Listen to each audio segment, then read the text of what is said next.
Kahit busy sa pagpopromote ng kanilang nalalapit na movie, ay todo prepare na rin ang kapamilya stars na sina Paula Avellino at Kim Chiu para sa nalalapit na ABS-CBN Ball na magaganap sa susunod na buwan.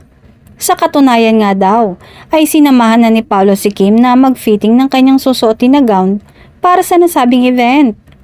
Siguro ay para na rin magpartneran na ang team na isusuot ng dalaga. Nauna nang binuking ni Kim na a-attend sila sa ABS-CBN Ball nang magkasama.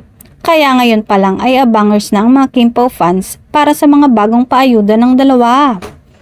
Samantala, kanina lang ay ibinida ng mga Kim Pao fans na first time sa history ng Philippine cinema ang mga effort ng kanilang samahan para tulungan sa promo ang lalabas na movie ni Kim at Paolo na My Love Will Make You Disappear.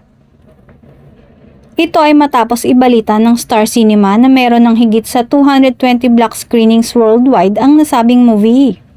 Ang update na ito ay ibinida rin sa It's Showtime kung saan binati ng mga kapwa niya host si Kim sa malaking suporta ng kanyang mga tagahanga.